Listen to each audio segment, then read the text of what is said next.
बहू जाना चाह रही थी मेके। उसने अपने शौहर से या अपनी सास से कहा कि मुझे घर जाना है।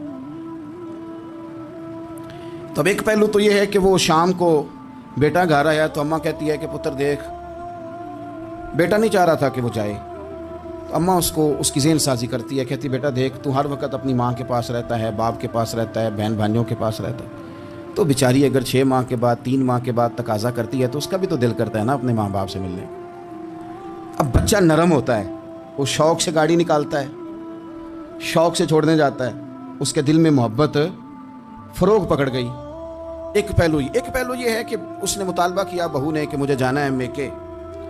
तो सास साहबा ने शाम को अपने बेटे से कहा कि कोई तरीका तो नहीं ना रोज़ जाने का, और जब ये वहाँ से होके आती है तो इसका लहजा ठीक नहीं रहता, फिर ये इसको गलत मशवरे मिलते हैं। तो पहले तो वो साहब वैसे लड़ाई शुरू कर देंगे कि जाना ही नहीं, और जब बात बड़ी बढ़ेगी तो वो जाएंगे तो साथ ये कहेंगे कि जाऊंगा ज़रूर पर दरवाजे पे छोड़ के आ जाऊंगा, मैंने अंदर क्यों कि ये भी किसी ने पीछे से उसको भरा है। आप किसी बंदे के बारे में भी, किसी के बारे में भी, हमारे तमाम जगहों पे इसी तरह ही होता है। दोस्तों की महफिल हो, तंजीमें हो, हमारे दफातर हो, सब जगह कुछ लोग बाकायदा काम करते हैं नफरतें भरने का। ओ फलाना तुमने देखा क्या कर रहा था, ज़हन बनाते हैं, बंदा उससे एलर्जी खाने लगता है, नफरत करता है। कुछ ज़हन बनाते हैं यार कितना भला आदमी है, देखो कितने वक्त पे आता है, बेचारा घर में इसके कोई और है भी नहीं फिर भी छुट्टी नहीं करता, वक्त पे आता है। तो ये ज़हन साजी नफरतों की भी लोग करते हैं, मोहब्बतों की भी।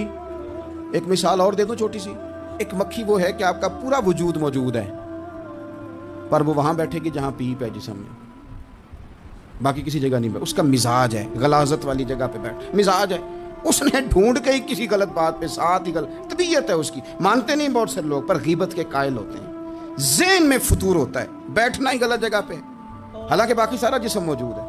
पीप वाली जगह पे, रेशे वाली जगह पे, जख्म वाली जगह पे बैठना है, और वहाँ से उठ के जब कहीं और बैठना है तो वहाँ बीमारी फैलानी है। एक मक्खी वो भी है जो ढूंढती है सारा ज़माना पर बैठती फूल पे है, और जब वो फूल पर बैठकर अपने घोंसले में जाके बैठती है तो पता है वहाँ क्या पैदा होता है? शहद पैदा होता है, और शहद वो है जो शिफा देता है। आज कुछ लोगों ने प्रोपोगेट कर दी चीज़ें। वली क्या होते हैं, दरवेश क्या होते हैं, सूफी क्या होते हैं, कुरान पाक पढ़ो, नमाज पढ़ो, इबादत करो, ख़त्म हो गई बात। ओ खुदा के बंदो समझो, ये वली थे जिनको सहाबा कहा जाता है, वली ही थे जिनको अहले बैत कहा जाता है। कुरान पाक के दिफा के लिए, अहादीस की हुर्मत के लिए, दीन की तबलीग के लिए जो मैदानों में निकला करते थे उन्हें वली कहा जाता था। वली का माना अल्लाह का दोस्त, इनसे प्यार करना, इनके